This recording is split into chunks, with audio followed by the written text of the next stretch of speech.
আমাকে কি বলবেন, কি করবেন।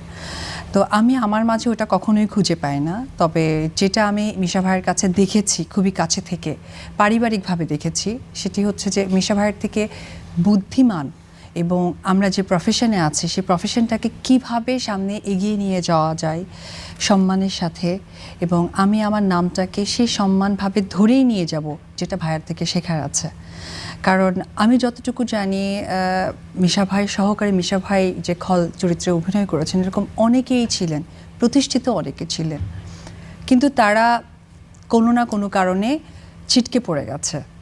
তো আজকে আমি এই কথাটা সুযোগ হয়েছে, আমি আসলে খুবই লাকি চ্যানেল আইকে ধন্যবাদ জানাবো যে আমার একটা ছোট্ট স্পেস করে দিয়েছে, যে আমার একটা গোপন কথা যেটা আমি বলতে চাই সেটি হচ্ছে যে আমারও সমসাময়িক অনেক নায়িকা বা অনেক আর্টিস্ট ছিলেন, কাজ করেছেন সফলতার সাথে, কিন্তু আজকে পর্যন্ত আবার এই যুগের যে নায়িকারা আসছে সেই নায়িকাদের সাথেও কিন্তু আমি একটু তাল মিলে কাজ করছি। এটা কিন্তু আসলে গোপনীয়তাভাবে আমি মিশা ভাইকে অনেক ফলো করি। সো একজন মহৎ মানুষ আর একজন গুণী মানুষের কাছে যে শেখার আছে, তার কাছ থেকে প্রতিনিয়ত যে শিখেছি, আমি বোন হয়েছিলাম কিন্তু লুকিয়ে লুকিয়ে আমি আসলে তার এই ট্রিক্সগুলো শিখেছি যে কিভাবে নিজেকে রাখতে হয়। কিন্তু সাধারণত তুমি বিব্রত হও নাই, হ্যাঁ, খুবই স্মার্টলি জবাব দাও।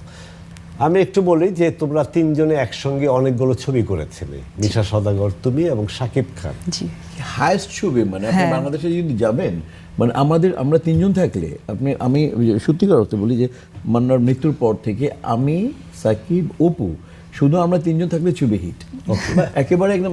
আপনি দেখে নেন। আমি যেটা বলতে যাচ্ছি যে অপুর সঙ্গে শাকিব যখন প্রেম করত বিয়েটির আগে, অপু বন্ধে একটু শোনো, সেই কাছাকাছি তারা পর্দার দৃশ্যে তখন শাকিবকে সে কিল ঘুষি মারতো, তুলে নিয়ে যেত, কেমন লাগতো তোমার?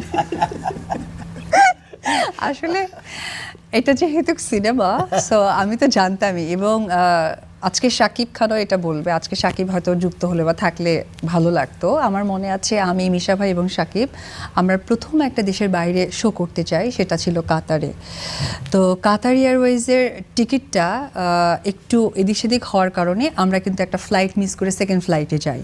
তো আমার মনে আছে যে মারহাবা একটা লাউঞ্জ আছে, তো সাকিবও প্রচুর খাওয়ার পটু, ভাইয়াও কিন্তু, কারণ ভাইয়া পুরান ঢাকার, দুইজন যখন খেতে বসে ভাইয়া, এখানে আসলে আর কোনো শাকিবকে অনেক খায় মানে তখন মনে করেন মারহাবা লাউঞ্জে অপু খাবার বিরিয়ানি আমার, ওর আরো 3-4 আচ্ছা, ও যদি স্টার্ট করে আরে মনে আছে? ওর আমার চেহারা দেখে ও শেষ।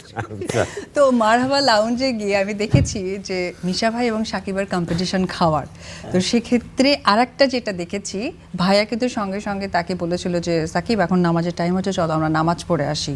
তো এই মানুষটা 5 ওয়াক্ত নামাজ পড়ে, কিন্তু আমি এই মানুষের কাছে আমি তখন শুনেছি যে 7 ওয়াক্ত নামাজ উনি আদায় করেন সুযোগ সুবিধা মোতাবেক, যেহেতু আমাদের শুটিং শিডিউল অনেক সময় 12টা 1টাও বেজে যায়। তো আমি একটি কথাই বলবো যে আসলে মিশা ভাই একজন সফল বাবা, প্রথমে সন্তানদের জায়গা থেকে সফল স্বামী, সফল অভিনেতা।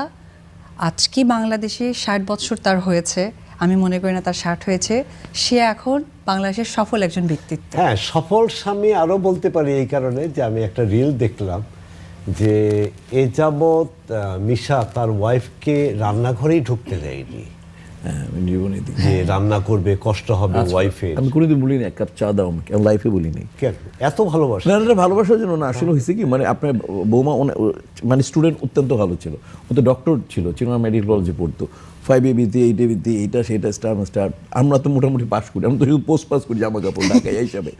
তো ওই যখন যে হোক বিয়ে হয়ে গেল, তখন ওনার আব্বা আমারও তো মোটেও চায়নি যে একটা ডাক্তার মেয়ে, ওনার MS করা, আমেরিকাতে MS করা ছেলের সাথে দিয়ে বিয়ে দেবে। এখন আপনার বৌমার সাথে আমারই আন্ডারস্ট্যান্ডিং, এবং ও আমাকে বারবার বলতো যে তোমাকেও ভালোবাসে, বাবা আমাকেও ভালোবাসে, মানে এরকম নয় ভালোবাসলেই তোমাকেই বিয়ে করতে হবে। এবং আমি সবসময় যখনই দেখা হতো আমাদের, আমি সবসময় ফ্রাস্ট্রেটেড থাকতাম যে মানে আল্লাহ আমাদের মিল হবে না, আর আমি তাকে প্রেশার করতে পারতাম না, কারণ আমি যেহেতু নিম্ন মধ্যবিত্ত পরিবার ওন করি, যে বাবা মা একটা মেয়েকে বড় করছে এবং এত ভালো স্টুডেন্ট, তো ওনাদের এক এক্সপেকটেশন আছে তার মেয়ের উপর। তো আমিও না, আমার বোন যদি করতো এরকম, তো আমি চুপচাপ আমি ছেড়ে দিতাম, মানে আল্লাহ জানি নাকি, বাট মনে মনে তো এটা ছাড়া কোনো উপায় ছিল না। তো ফাইনালি যখন একেবারে ওনার পাসপোর্ট বানাতে বললো, ওকে আমেরিকায় পাঠিয়ে দেবে যে ছেলের সাথে বিয়ে হবে, তখন অনার্স পড়েও তো ইয়েতে দেখেন সটকে ভাই একটা স্ক্রিপ্টের মতোই কিন্তু। হ্যাঁ এবং আমি দেখা করতে গেছিলাম, আমার শ্বশুর শুনছে যে